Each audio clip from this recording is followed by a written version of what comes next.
오늘은 에스겔서 맥잡기 6번째 시간 하도록 하겠습니다. 제목은 하나님은 공정하고 공평하시다, 이렇게 이제 잡았습니다. 오늘은 이제 18장부터 21장까지 이제 4장을 다루게 됩니다.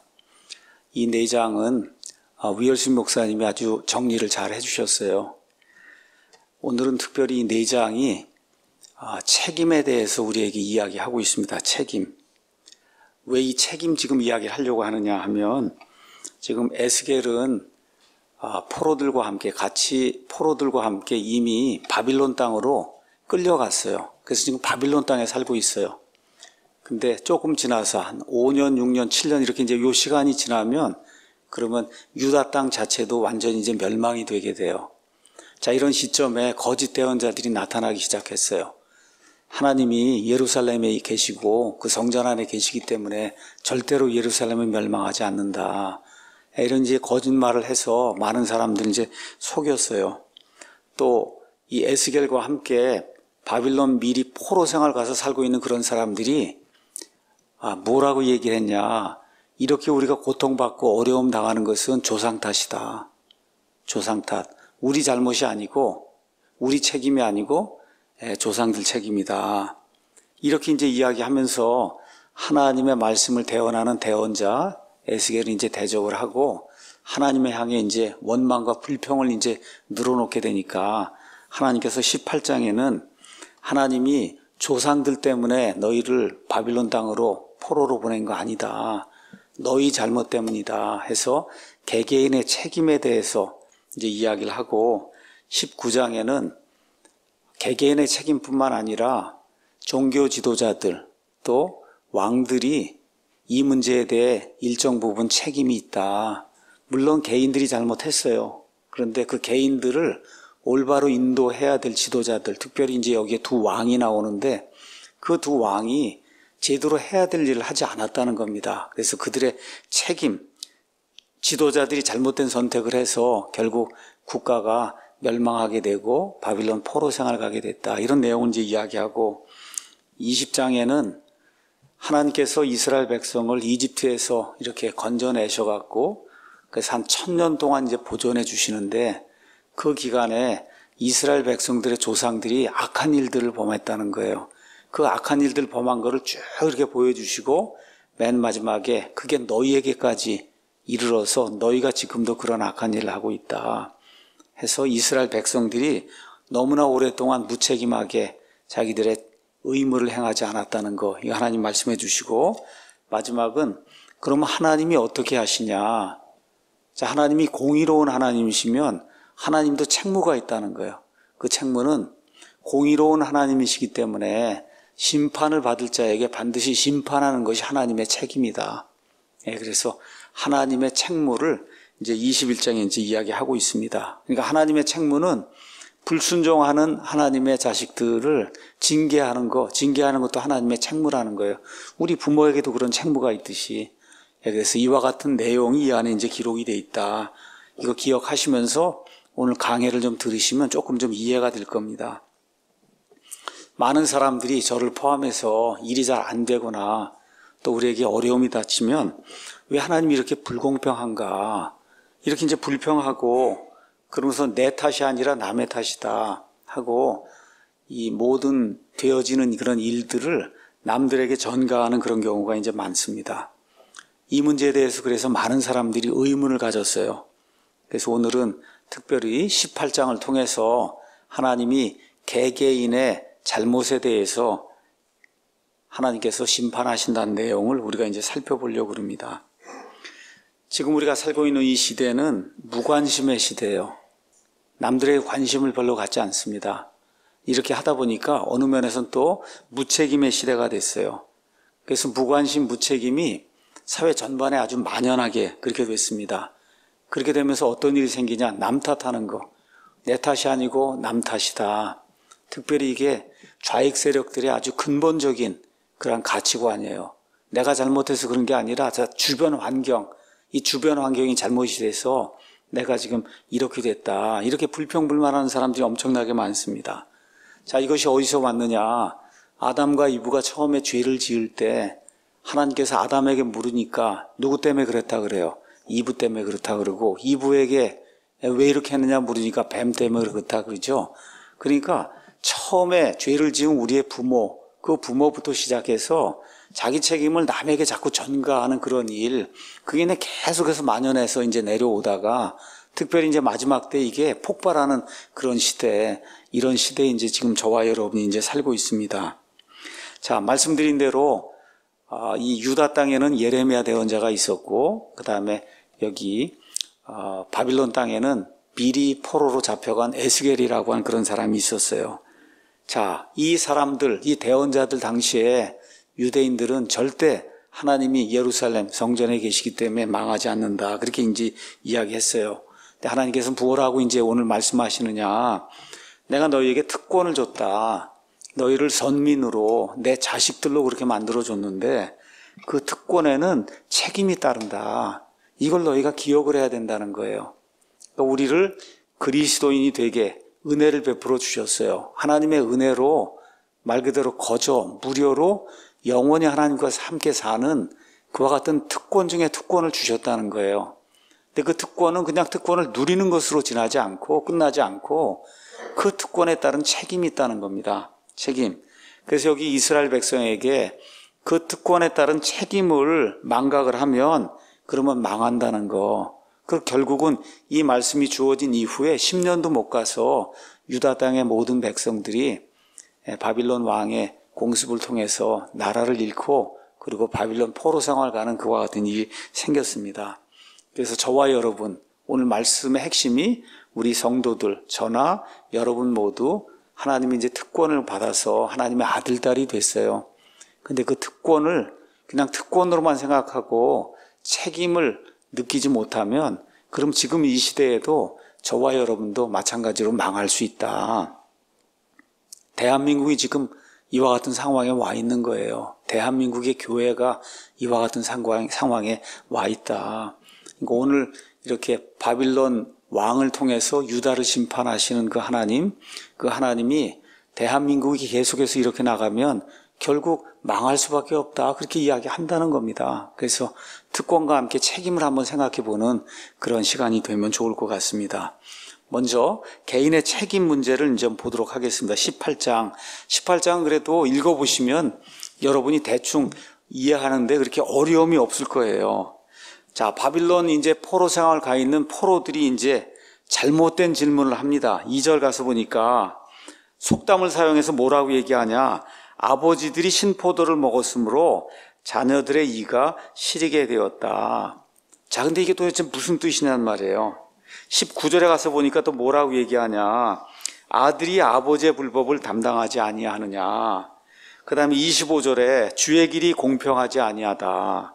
그렇죠? 그 다음에 29절에도 똑같이 주의 길이 공평하지 아니하다라고 이상한 그런 그 질문들을 하는 내용이 그 안에 이제 기록이 되어 있습니다. 하나님께서 명백히 알아들을 수 있는 그런 말씀을 대언자를 통해 주셨는데 그 말씀은 무시를 하고 자기들 가운데 아니면 이교도 국가들 가운데 널리 유행이 되고 있는 지금 속담을 사용해서 뭐라고 이야기하는 거냐?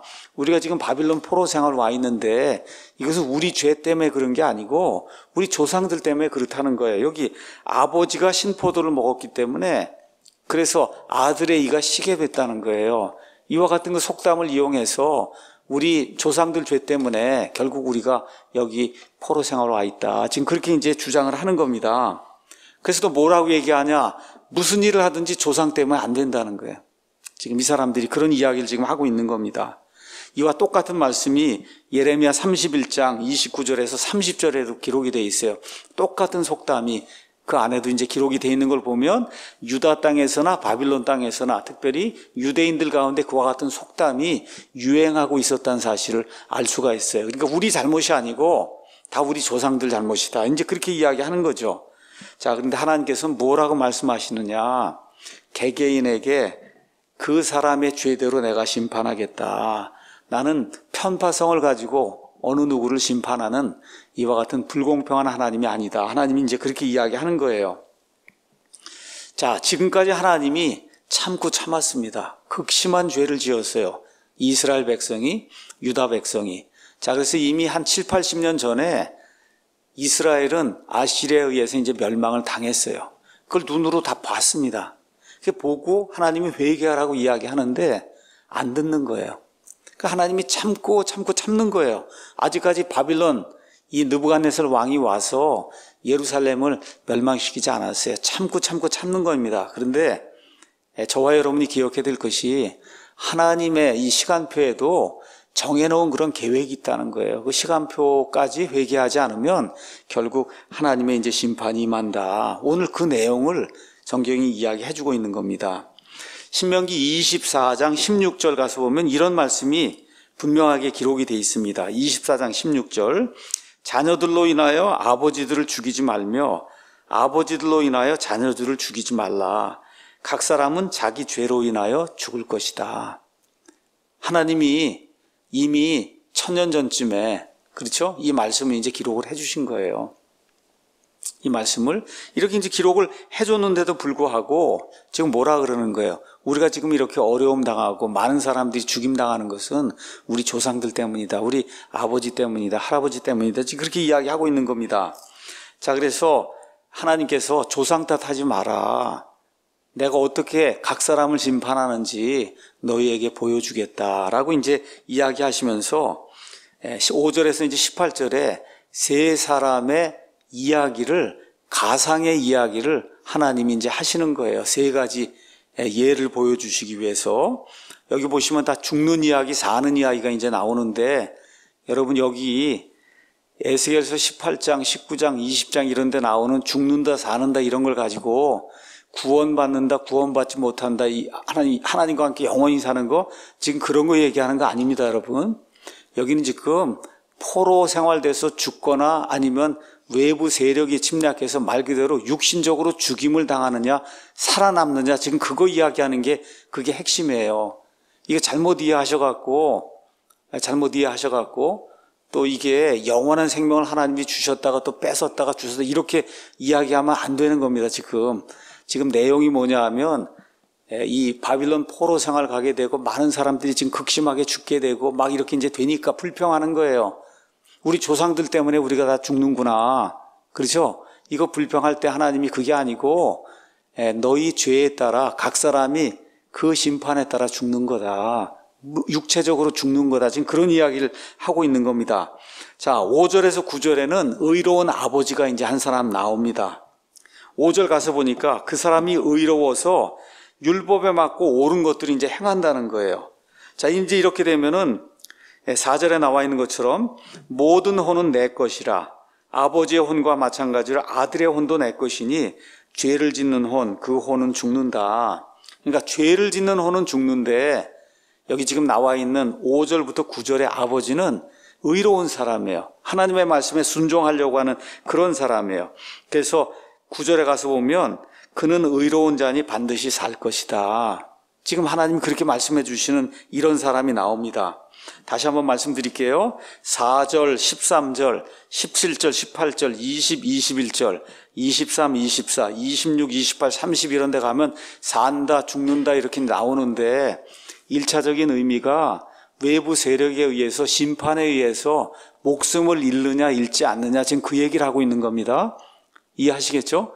그걸 기억하시고 이 의로운 아버지에게는 성경 가서 이제 5절부터 9절 가서 읽어보면 8가지 좋은 덕목이 나와요. 8가지 좋은 덕목.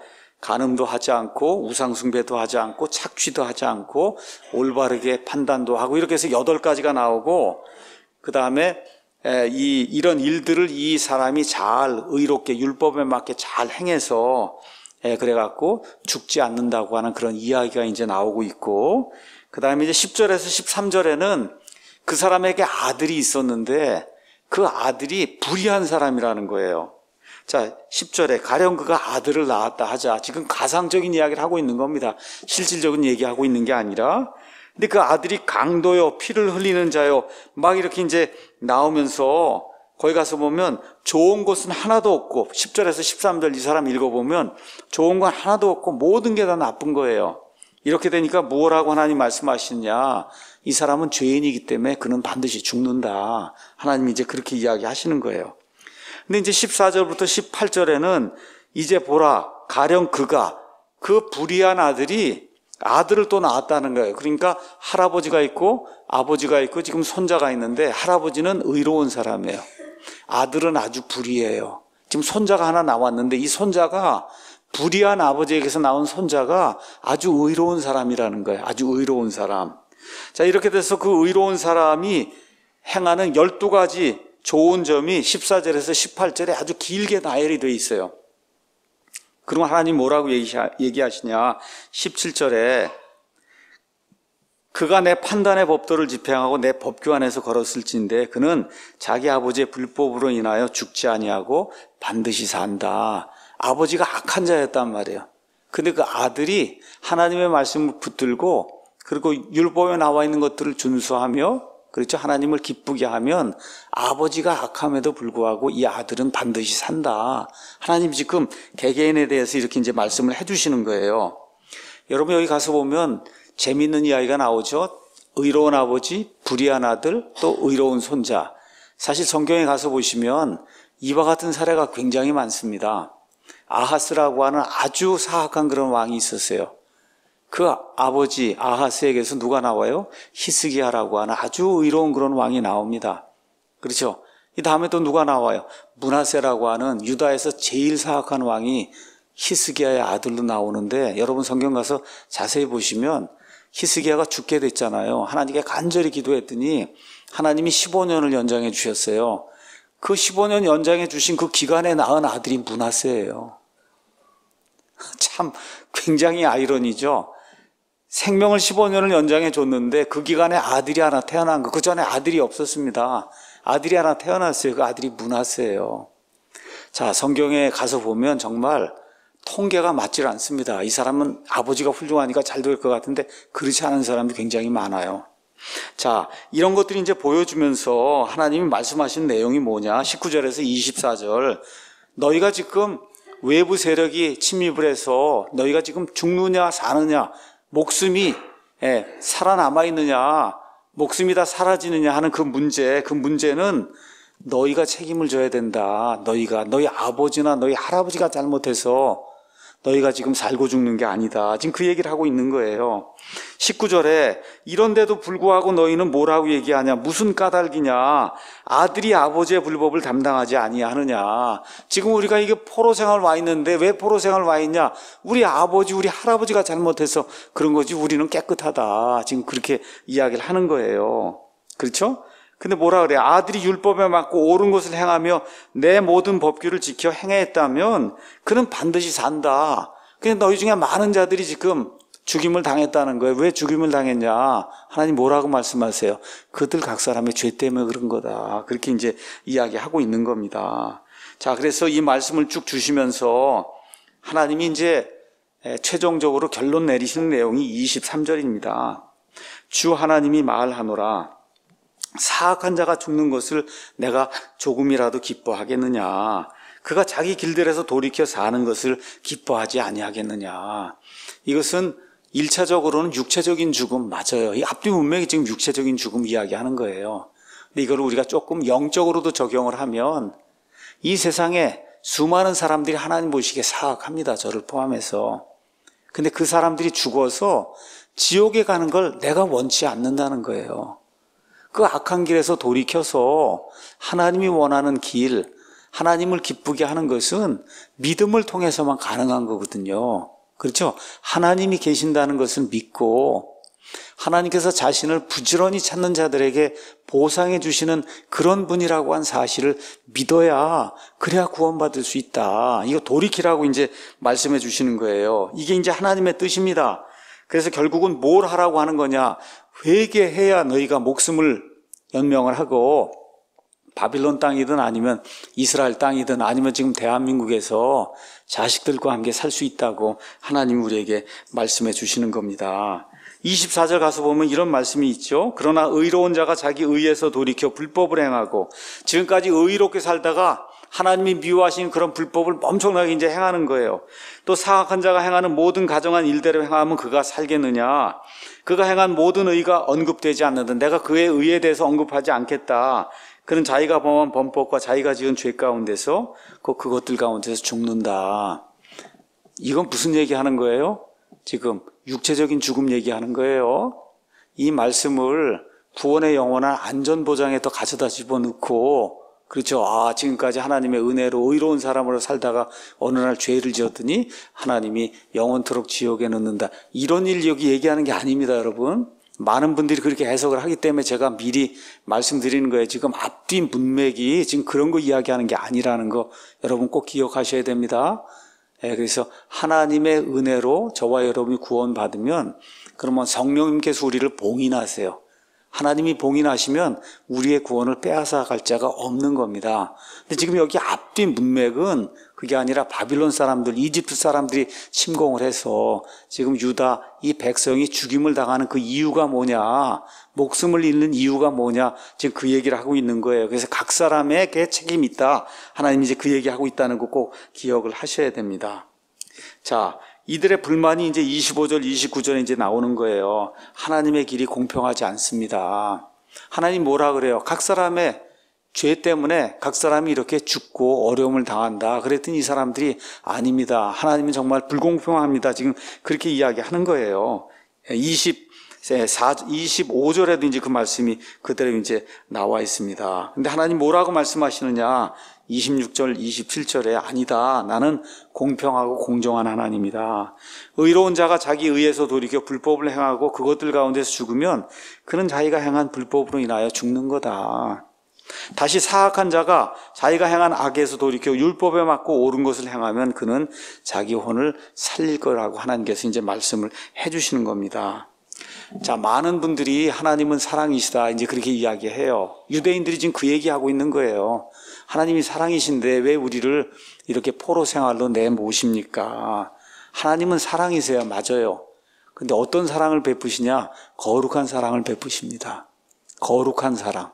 다시 말씀드려, 하나님이 용납할 수 있는 사랑만 베푸시지 하나님이 용납할 수 없는 것, 불의한 사랑을, 죄를 지었는데, 그렇죠, 마땅히 죽어야 마땅한데 하나님이 그걸 불의하다고 이야기하지 않으면 그럼 하나님이 직무유기하는 거예요. 그럼 하나님이 될 수 없는 겁니다. 그래서 공의가 먼저 전제가 되어 있는 그와 같은 사랑을 하나님이 베풀어 주신다. 예수님이 왜 이 땅에 오셨느냐? 많은 사람들이 하나님이 사랑하기 때문에 오셨다. 아닙니다, 여러분. 왜 오셨어요? 하나님이 공의를 요구하시기 때문에. 공의. 그럼 어떻게 죄를 지으면 죽어야 되는 겁니다. 근데 이 세상 사람 가운데 이 죽음을 피할 수 있는 사람이 없어요. 이거를 되돌려 놓을 수 있는 사람이 없어요, 아무도. 그래서 어떻게 하셨어요? 삼위일체 중에 한 분이신 우리 이 예수님께서 이 땅에 사람의 몸을 입고 오셔서 모든 죄를 담당하시며 죽으셨어요. 이것을 통해 하나님 아버지의 공의가 성취가 된 거예요. 이렇게 되면서 사람들에게 하나님의 사랑이 적용이 된다는 걸 저와 여러분 꼭 기억을 해야 됩니다. 그래서 하나님은 사랑이시지만 하나님은 거룩함이 전제가 돼 있고 공의가 전제가 돼 있는 그와 같은 사랑을 베푸시는 거다. 그렇게 안 하고 무조건 사랑하면 하나님은 어떻게 세상을 통치할 수 있겠어요? 하나님이 불의한데.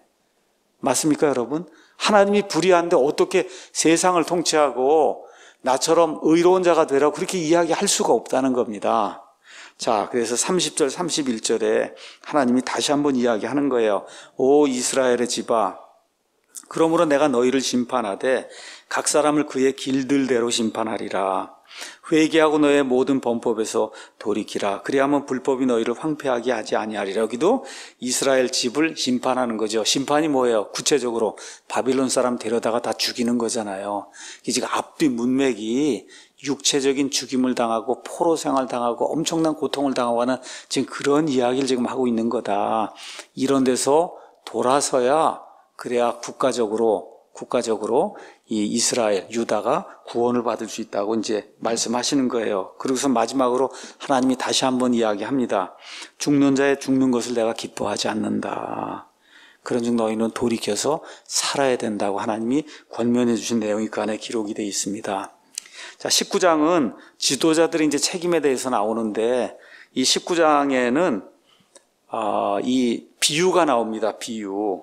자, 이런 것도 이제 한번 보면서 1절에서 9절에는 암사자 이야기가 나오고, 암사자가 2마리의 새끼 사자들을 키워갖고, 그래서 세상에 내놓았는데 결국은 이 모든 것, 이 새끼사자 중에 하나는 이집트로 끌려가고 새끼사자 중에 하나는 바빌론으로 끌려가서 죽임을 당하는 그런 내용이 기록이 되어 있고, 그 다음에 10절에서 14절에는 아름다운 그런 포도나무가 있어서 그래서 많은 가지가 달리고 많은 열매들을 내고 이렇게 됐는데, 결국은 불이 이 포도나무를 사르는 그와 같은 비유가 이 안에 이제 기록이 되어 있습니다.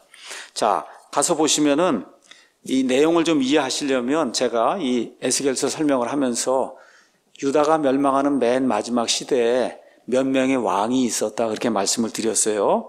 여러분 잘 아시는 것처럼 예레미야 당시에 요시아라고 하는 좋은 왕이 있었습니다. 자, 요시아가 죽은 다음에 요시아의 아들 여호아하스가 요시아를 대신해서 통치했어요. 얼마 동안 통치했냐? 3달 동안 통치했습니다. 3달 통치했는데 누가 올라오냐 하면 이집트의 파라오 누가가 올라와서 이 여호아하스를 폐위를 시켜요. 그리고 이집트로 끌고 갑니다. 그러니까 하나가 이제 나옵니다. 자, 이렇게 된 다음에 요시아의 다른 아들이 있어요. 그 아들의 이름이 엘리야김인데 그 이름을 여호야김으로 바꿉니다. 얼마 동안 통치하냐면 11년 동안 통치하는데 아주 사악한 사람이, 이 사람은 죽고 말았어요. 자, 그 다음에 여호야김의 아들 여호야긴이 이제 즉위를 했는데 얼마 동안 통치하냐? 3달 동안 통치해요. 3달 동안 통치하다가 누가 올라오냐 하면 이번에는 바빌론의 느부갓네살이 와서 그래서 여호야긴을 잡아갖고 어디로 끌고 가냐? 바빌론으로 끌고 가요. 바빌론으로. 그리고 누구를 왕으로 세우느냐? 요시아의 막내 아들 마따냐. 그 마따냐의 이름을 시드기야로 바꿔서, 그래서 시드기야가 유다 땅에 이제 마지막 왕이 돼서, 그래서 이제 결국은 멸망을 당하게 됩니다. 자, 그래서 1절에서 9절은 유다를 암사자로 이제 표현하고 있고, 그 다음에 3절에 가서 보니까 그 암사자가 자기 새끼들 중에 하나를 키움에 그것이 젊은 사자가 되어 먹이 잡는 것을 배우고 사람들 삼키고 이런 이제 왕이 됐다는 거예요. 자, 그런데 민족들도 그에 대하여 듣고 그를 자기들의 구덩이에서 사로잡아 사슬로 묶고 이집트 땅으로 데려갔다. 그래서 여기 나와 있는 왕들 가운데 이집트 땅으로 이렇게 쫓겨나간 그런 왕은 아까 말씀드린 여호아하스라고 한 그런 왕, 3달 동안 통치한 그런 왕입니다. 누가 그렇게 만들었냐? 이집트의 파라오 느고가 이제 만들었어요.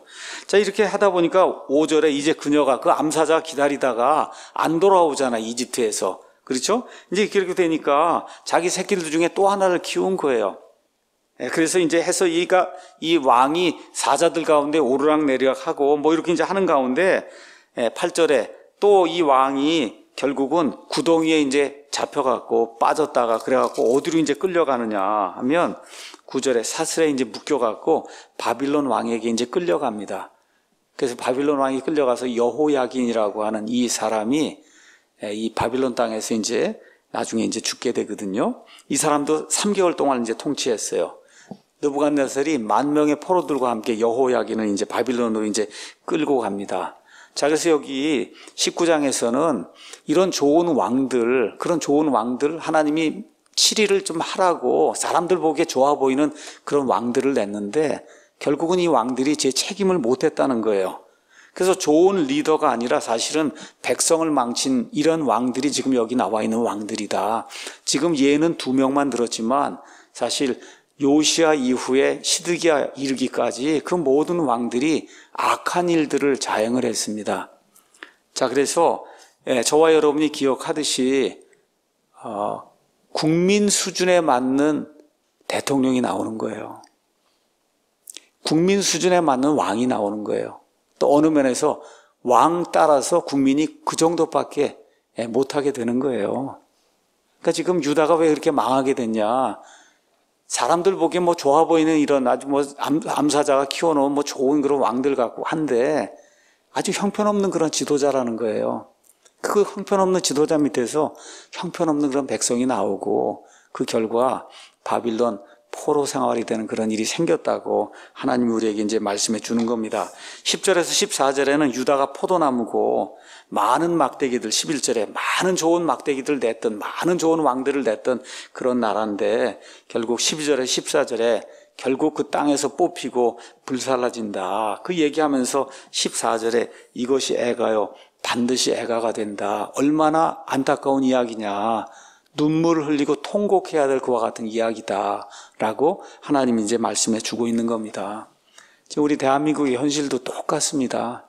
하나님께서 지금까지 좋은 나라 세워주시고 부강하게 만들어주시고 이렇게 이제 했는데 뽑아놓은 지도자를 보시면 알잖아요. 이게 국민의 수준이에요. 이게 국민의 수준.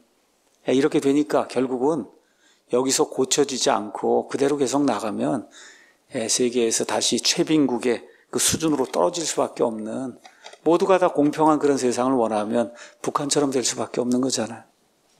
그렇지 않습니까? 모두가 다 평등하게 그렇게 되기를 원하니까 여러분 자유롭게 경쟁하고 좋은 학교도 있고 나쁜 학교도 있고 그래서 좋은 회사도 있고 그거보다 덜 좋은 회사도 있고 이게 있는 게 그게 인간 사회예요. 그걸 똑같이 만들려고 하면 그럼 결국 모두가 다 하향 평준화되는, 북한과 같이 하향 평준화돼서 이 세상에서 제일 못 사는 나라가 된다는 거, 이거를 국민들이 깨닫지 못하기 때문에 이와 같은 어려움이 지금 생기고 있는 겁니다. 오늘 아까 이제 차를 타고 오다가 한기총에 이은재 목사님이라고 하는 그 총무 목사가 이영훈 순복음교회 그 목사님이 6월인가 7월에 한기총을 탄퇴했는데 이번에 다시 돌아오겠다고 뭐 해갖고 이렇게 선포하는 그런 내용이 그 안에 이제 나오더라고요. 그러니까 이영훈 목사님이 하여튼 회개했다 그러고 요새 좀 그러잖아요. 그래갖고 다시 한교총에 들어와서 그래서 공산주의와 싸우겠다 이렇게 이제 했다고 그래갖고 그 내용을 발표하는 게 이제 한 5분짜리 이제 나오더라고요. 거기에서 그 이은재 목사님이 그 얘기를 하더라고요. 이게 여러분과 제가 잘 이해를 해야 된다. 우리가 지금 싸우고 있는 이 좌파라고 하는 건 자유민주주의 시장 체제 하에서의 우익 좌익이 아니라는 거예요. 지금 우리나라의 좌파는 공산주의다. 이거를 국민들이 깨닫지 못하기 때문에 지금 어려운 거다. 그러니까 다시 말해 자유민주주의와 공산주의, 사회주의가 지금 싸우고 있는 거지 자유민주 체제 하에서 우익 좌익이 싸우는 것이 아니다. 여러분 이해하시죠? 네, 지금 이래서 지금 어려움이 생기는 거예요. 너무나 많은 국민들이 지금 자유민주 체제 하에서 우익 좌익이 서로 다투는구나 이렇게 지금 착각을 하고 있는 겁니다. 근데 미국이나 아니면 또 우리 대한민국 안에서도 정신을 올바로 차리고 지금 돌아가는 그런 모든 일들 보시는 분들은 정확하게 어떻게 보고 있어요? 공산주의자들하고 싸우고 있는 거다 이렇게 보고 있는 겁니다. 이렇게 보는 것이 정확한 그와 같은 판단이라고 오늘 그 한기총 그 목사님이 이제 이야기를 하시더라고요. 자, 국가의 책임이 20장 1절에 이제 44절에 나옵니다. 20장에 가서 보니까 제7년 5월 그달 10일에 이스라엘의 장로들 중에 몇 사람이 주님께 여쭈려고 누구에게 왔냐 하면 에스겔에게 온 거예요. 자, 그때 이제 하나님의 말씀이 에스겔에게 이제 왔는데 하나님 뭐라고 말씀하시느냐? 내가 살아있음을 두고 맹세하는데 이 사람들이 내게 와서 물을 수 있겠냐? 그 묻는 걸 내가 용납하지 않겠다. 왜 그래요? 여기 14장에도 가서 보면 장로들이 와서 또 묻거든요. 근데 그 마음속에 뭐가 있어요? 우상이 가득 차갖고 와갖고는 겉으로는 하나님을 섬기겠습니다 하고는 속에 우상을 섬기려는 그런 마음을 갖고 이렇게 오니까 하나님이 너희가 과연 내게 물을 수 있겠느냐? 너희가 묻는 걸 내게 허락하지 않겠다. 내가 너희에게 허락하지 않겠다. 지금 그렇게 이제 이야기하는 겁니다. 자, 여기에서 하나님이 무엇을 지금 보여주시려고 하느냐? 여러 민족들을 내가 지금까지 통치해 온다. 이런 여러 민족들 가운데 이스라엘 민족을 내가 선민으로 택했다. 너희가 의롭거나 수가 많거나 정말 무슨 강력한 그런 힘이 있어서 그 많은 민족들 가운데 으뜸가는 그런 민족으로 내가 너희를 세운 게 아니다. 그렇죠? 하나님의 은혜로 세워줬다는 거예요. 특권을 줬다는 거예요. 근데 문제가 뭐냐? 그 특권을 받고 그한 1000년 동안 그 특권을 무시하고 그 특권을 주신 하나님께 대적하며 우상을 숭배하는 그런 삶을 살아왔다는 거예요. 그래서 하나님께서 여기 지금 20장에서는 20장 굉장히 깁니다. 여기 49절까지 나오는데 여기에 1절에서 44절까지 이스라엘 역사를 하나님이 보여주는 거예요. 이스라엘 역사. 그래서 이집트 땅에 살던 때, 그 이후에 가나안 땅에 들어가서 살던 때, 그렇죠? 그러고 나서 지금 바빌론 포로 생활 가 있는 이때까지 이거 전체를 보여주면서 그냥 한마디로 딱 얘기하면 내가 너희를 지금까지 이집트 속박에서 구해내고 그 쇠영광로에서 구해내고 속박이 집에서 끄집어냈는데 너희가 지금까지 무슨 일을 했냐? 그난 1000년 동안 너희를 그렇게 끄집어낸 나를 공경하지 않고 우상들을 섬겼다는 거예요. 지난 1000년 동안. 한마디로 지금 그 얘기를 하고 있는 겁니다. 자, 그래서 5절에서 8절에는 하나님이 이스라엘을 선택한 내용 5절에 나옵니다. 내가 이스라엘을 택하고 야곱의 집 실을 향하여 내 손을 들어 올리며 이집트 땅에서 그들에게 나 자신을 알려줬다는 거예요. 그렇게 고생하고 할 때 하나님이 모세를 보내셨잖아요. 그렇죠? 그래서 뭐라 그래요? 스스로 존재하는 자가 이렇게 이야기한다 하고 여호와 하나님이 계신다고 하는 사실을 보여주시고, 또 특별히 10가지 재앙, 사람이 도저히 이룰 수 없는 그런 재앙을 이집트 땅에서 이루어서, 그래서 속박의 집에서 그들을 끄집어내셨잖아요, 하나님께서. 그렇죠? 6절 가서 보면 이집트 노예 생활하던 그런 내용이 나오고, 6절 가서 보면 또 가나안 땅에 들어가는 그런 내용이 나오는데, 하나님이 뭐라고 말씀하시나 참 이게 8절 한번 가서 보세요. 그러나 그들이 내게 반역하여 내 말에 귀를 기울이지 아니하며 그들이 각각 자기 눈에 가증한 것들을 버리지 아니하고 이집트의 우상을 버리지도 아니하였으므로 그때 내가 말하기를 내가 이집트 땅 한가운데서 그들에게 내 경노를 부으며 그들에게 내 분노를 이루리라. 물론 하나님의 섭리가 있어서 파라오가 그들을 엄격하게 대하고 혹독하게 대한 것도 있는데, 이 사람들 70명이 이집트에 내려가서 나중에 나올 때 장정만 60만, 그렇죠? 60만 명. 그러니까 여자들도 있고 뭐 아이들까지 따지면 뭐 300만, 400만이든 이와 같은 백성이 돼서 이제 나오게 됐잖아요. 그 70명이 그렇게 불어나게 되고 하면 하나님의 은혜구나 이렇게 생각해야 되는데, 이집트 땅에서도 우상을 숭배했다는 거예요. 이집트 땅에서도 우상을 숭배했다. 자, 참 이게 놀라운 그런 일입니다. 말을 듣지 않는다는 거예요. 자, 9절에서 10절에는 무슨 말씀을 하시냐? 내가 너희가 뭐 똑똑하고 너희가 뭐 잘나갖고 내가 너희를 데리고 온 게 아니라 이대로 두었다가는 내 이름이 이집트 땅에서 수치거리가 될까봐 내 이름 때문에 할 수 없이 너희를 데리고 나왔다. 지금 그 얘기를 하는 겁니다. 그러나 내가 내 이름을 위하여 이 일을 행하였나니 곧 그것이 내 이름이 이교도들 앞에서 더럽혀지지 않게 하였느니라. 그들이 저들 가운데, 이스라엘 백성이 이집트 사람들 가운데 있을 때 내가 저들의 눈앞에서 그들을 이집트 땅에서 데리고 나와 나 자신을 그들에게 알렸다. 그렇죠? 이대로 두면 어떻게 되겠어요? 아, 이 사람들이 여호와 하나님을 섬긴다고 하는데 이거 별거 아니구나. 그 신도 별거 아니구나. 이렇게 되면 어떻게 돼요? 하나님의 이름이 모욕을 당하잖아요. 그렇죠? 내 이름이 모욕당하는 거, 이걸 내가 도저히 참을 수가 없어서 그래서 너희를 데리고 나온 거다. 너희가 착하고 예쁘고 뭐 잘 섬기고 그래서 그런 게 아니다. 하나님 그 얘기하시면서 에스겔서에 가서 보시면 내 이름이 딱하게 됐다고 하나님 얘기해요. 이 이스라엘 백성 때문에 내 이름이 아주 딱하게 됐다는 거예요. 불쌍하게 됐다는 거예요. 이 사람들이 너무 우상숭배하고 그러니까. 그래서 이 이름 때문에 하나님이 그 이야기를 하신다는 그런 내용이 여기 이제 굉장히 많이 나옵니다. 9절에도 나오고 14절에도 내가 내 이름을 위하여, 22절에도 내 이름, 44절에도 내 이름, 이거 지나서 그 이후에도 또 나와요. 내 이름을 위해서. 내 이름을 위해서 하나님이 하신다는 그런 내용. 그러니까 이스라엘 백성이 선민이 되고 한 게 그들의 무슨 우월성, 우수성 때문에 그게 아니라 말 그대로 하나님의 이름이 모욕을 당하지 않도록 하기 위해서 하나님께서 그와 같은 일들을 행하셨다고 이제 이야기하는 겁니다.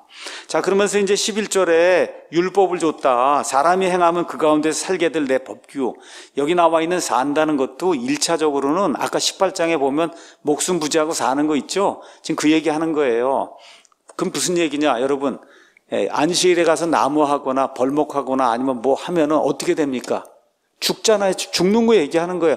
그러니까 살아남으려면 어떻게 해야 돼요?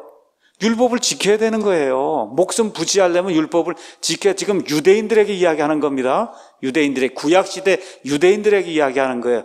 구약시대 그 유대인들이 목숨을 일단 부지하려면 율법을 지켜야 되는 거예요. 그렇죠? 지금 1차적으로 그 얘기를 하고 있는 거예요. 자, 이렇게 살 수 있는 그런 율법을 줬는데 소용이 없다는 거예요. 심지어 어떤 것도 좋냐, 다른 모든 민족들이 지키지 않는 안식일까지도 제정을 해서, 그래서 7날 중에 한 날을 따로 거룩히 구분했다는 거예요. 이걸 통해서 이스라엘 백성을 내가 특별한 민족으로 거룩히 구별했다고 해서, 그래서 안식일을 표적으로 줬다는 거예요. 12절에 내 안식일도 주어 나와 그들 사이에 표적이 되게 했다. 안식일이 표적이 되는 그와 같은 민족은 유대 백성뿐이 없거든요. 이스라엘 백성뿐이 없어요. 많은 민족들 가운데, 그렇죠, 7날 가운데 하루를 거룩하게 구분하는 것처럼 많은 민족들 가운데 이스라엘 백성만 거룩히 구별했다, 이걸 보여주기 위해서 안식일이라는 그런 규정을 표적으로 줬다는 거예요. 이 표적으로 줬다는 내용이 또 에스겔서에 많이 나옵니다. 안식일을 표적으로 줬다. 안식일은 지금은 금요일 저녁부터 토요일 저녁까지 24시간을 이야기하는, 그러니까 토요일을 이야기하는 겁니다. 누구에게만 해당이 되는 거예요? 이스라엘 백성에게만 해당이 되는 거예요. 저와 여러분에게 율법의 이와 같은 차원에서 안식일을 주신 적이 없습니다. 자, 제가 말씀드린 대로 여기 산다고 하는 그런 말은 유대인들에게는 1차적으로 율법을 지켜야 산다는 거, 목숨이 부지가 된다는 거, 이걸 기억을 하시고 유대인들 향해서도 얘기하는 겁니다. 그런데 이 사람들이 진짜 믿음을 가지고 율법을 순종을 하면 그럼 어떻게 돼요? 어떻게 돼요? 살아요. 영원 무궁히 사는 그와 같은 일을 하나님이 주신다는 거예요. 그러니까 유대인들은 1차적으로 율법을 지켜야 마음속에서 순종하든 순종하지 않든 안식일에 나무하러 가지 않아야 사는 겁니다. 그렇죠? 근데 나무하러 가지 않는데 두 종류의 사람이 있는 거예요. 하나는 하나님을 신뢰하고 하나님을 사랑하기 때문에 율법을 지키는 사람이 있어요. 하나님을 의지하고 그 사람은 구원받습니다. 그런 의미에 산다는 게 될 수 있어요. 그런데 어떤 사람이 있냐? 살아남기 위해서 율법을 지키는 사람이 있어요. 하나님을 무시하고. 그렇죠? 안식일날 나무하러 가면 죽으니까. 그러니까 하나님을 내가 무시를 해도 살아남기 위해서 안식일을 지키는 이런 부류가 있단 말이에요. 이런 부류는 율법을 지켜도 어떻게 된다는 거예요? 죽는다. 영원 무궁토록 지옥불 속에 들어간다고 지금 하나님이 이야기하시는 거.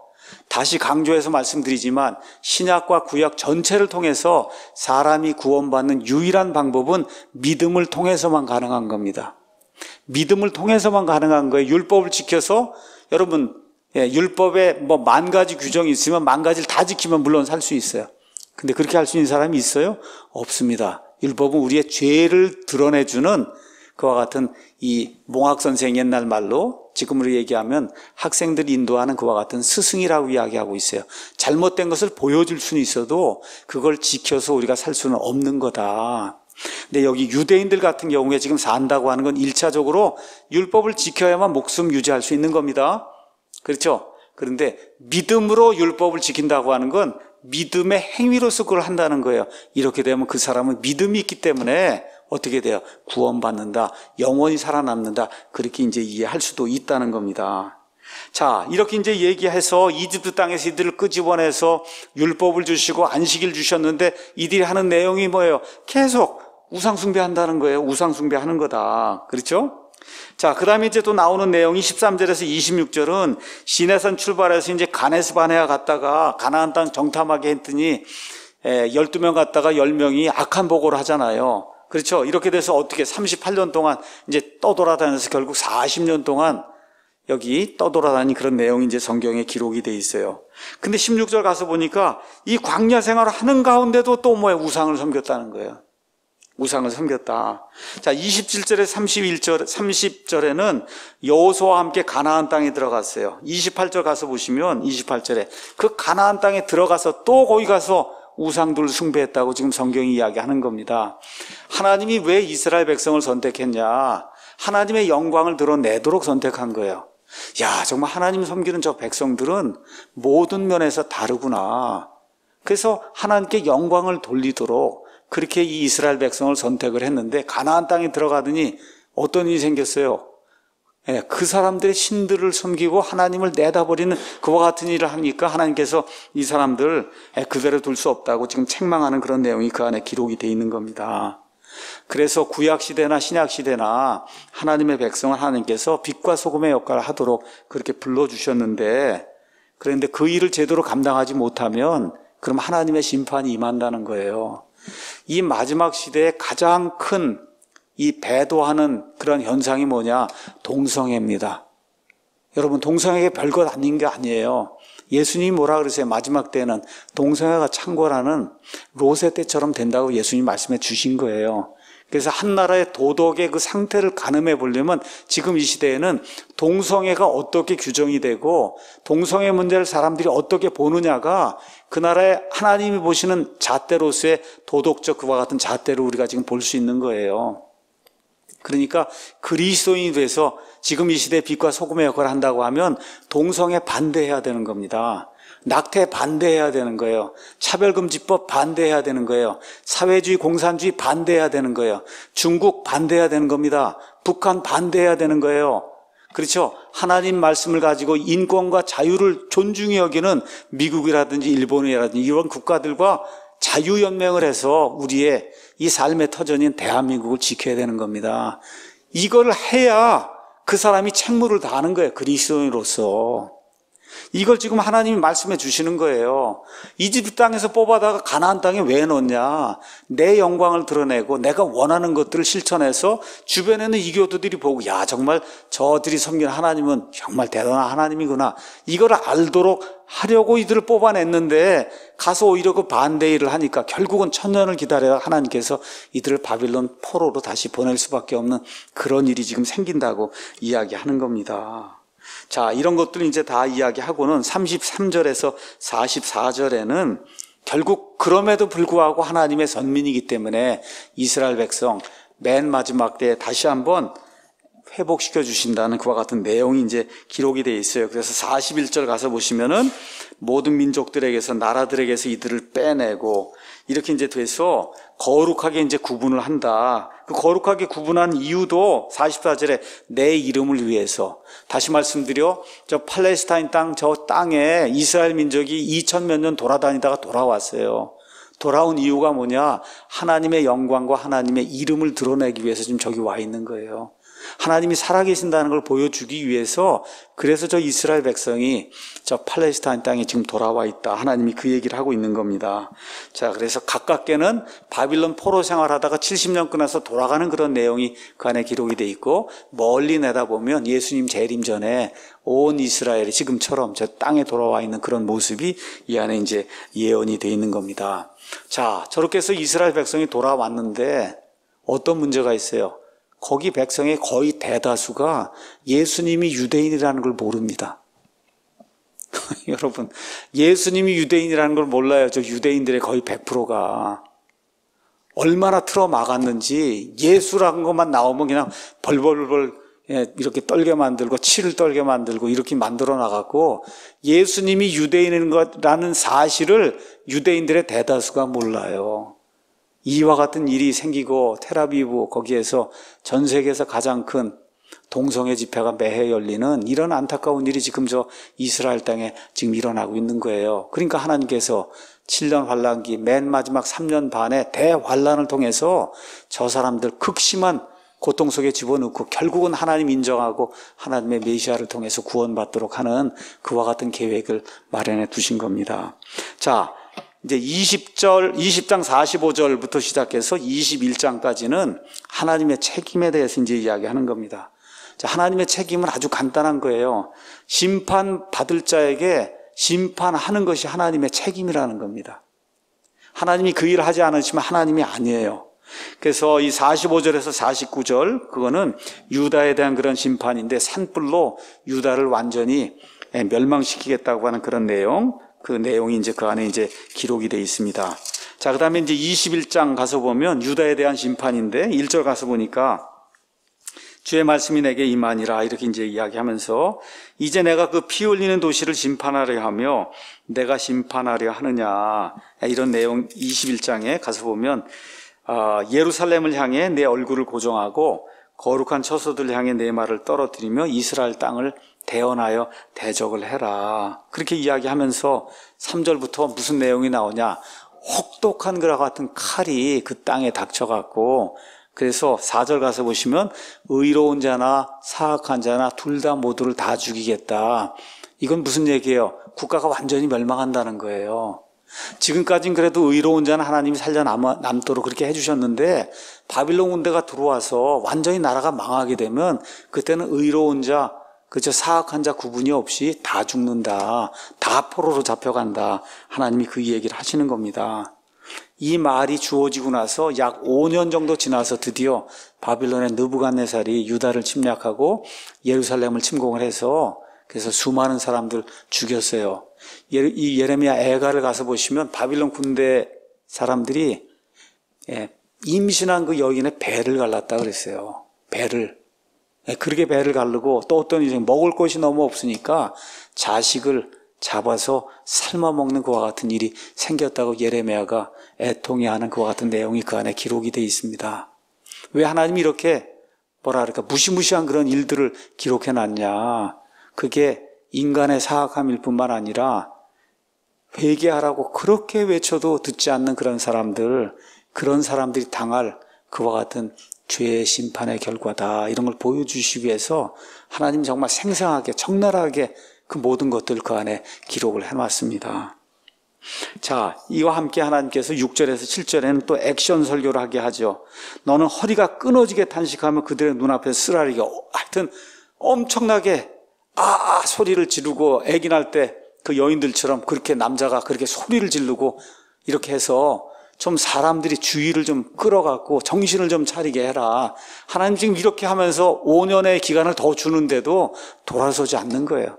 이 돌아서지 않다가 결국은 BC 586년에 이 사람들이 완전히 멸망되는 그런 내용이 그 안에 이제 기록이 되어 있고, 여기 18절에서 이제 27절에는 바빌론 왕 느부갓네살 길을 하나님이 직접 정해주시는 내용이 그 안에 기록이 되어 있습니다. 그러니까 느부갓네살을 도구로 사용해서 하나님이 이 사람이 오는 길까지 이렇게 정해주는 내용이 그 안에 기록이 되어 있어요. 그래서 20절 가서 보면 칼이 암몬 족속의 라바스와 견고한 듯이 예루살렘에 있는 유다. 그래서 하나님이 느부갓네살 왕을 데려다가 두 나라를 치겠다. 하나는 어디에 유다, 하나는 암몬 족속. 암몬 족속에 대한 심판이 28절에서 32절에 나와 있습니다. 왜 암몬 족속을 심판하냐? 암몬 족속이 이 예루살렘을 멸시하고 느부갓네살을 도와주고 하는 그런 악한 일을 범했거든요. 그래서 이번 기회에 아예 암몬 족속까지 하나님께서 심판하신다고 하는 그런 내용이 이 안에 이제 기록이 되어 있습니다. 나머지는 여러분이 읽어보시면 다 이해하실 수 있을 겁니다. 결론의 말씀 잠깐 드리고 마치겠습니다. 과거에 하나님의 백성 이스라엘 하나님이 선택하신 것은 그들이 뭐 더 의롭고 더 뛰어나고 훌륭해서 그런 게 아니에요. 하나님께서 하나님의 이름이 멸시받고 모욕받는 거, 그 하나님의 백성이 속박 가운데 있으면 그렇게 될 거 아니에요. 그래서 하나님의 이름을 위해서 내가 그들을 끄집어냈다. 그렇게 말씀하시고, 그러고는 40년 광야생활 끝나고 가나안 땅도 들어가서 그들이 짓지 아니한 집을 주고 그들이 파지 않은 우물을 주시고 그들이 경작할 수 있는 땅을 주시고 이렇게 다 했는데, 그럼에도 불구하고 계속해서 배은망덕한 그런 삶을 무려 1000년 동안 살았다는 겁니다. 무려 1000년 동안. 이렇게 돼서 빛과 소금의 역할을 해야 될 하나님의 성도들이 그 일을 제대로 하지 않을 때 바빌론 왕에 의해서 포로가 되는 그런 안타까운 일이 생기고 나라를 잃게 됐다는 거. 자, 그래서 우리 대한민국도 올바른 국가, 말씀 선포가 가능한 국가, 예수님만이 구원자시고 동성애는 죄라고 말할 수 있는 그런 국가, 그렇죠? 이런 국가로 남아야 될 거 아니에요. 하나님이 원하시는 좋은 국가로 남아야 될 거 아닙니까? 이렇게 남으려면 저와 여러분 그리스도인들이 하나님이 우리에게 주신 빛과 소금의 역할을 감당해야 된다. 먼저 회개하고 간절히 저와 여러분이 기도해야 됩니다. 이 나라가 올바로 설 수 있도록. 이 일을 하지 못하면 이 이스라엘 백성, 유다 백성에게 임했던 그와 같은 하나님의 혹독한 심판이 이 나라에도 임할 수밖에 없는 그와 같은 일이 생길 수 있다는 거예요. 그래서 저와 여러분이 비폭력적으로 항거하고 옳지 못한 것을 옳지 못하다고 이야기하고 올바르게 나라를 이끌어 달라고 정부의 관리들에게 저와 여러분이 항거를 해야 되는 겁니다. 그래서 이 나라를 지키기 위해서 회개하고 기도하고 정말 간절히 하나님께 호소하는 우리 좋은 그리스도인들이 되기를 예수님의 이름으로 다시 한번 부탁드립니다.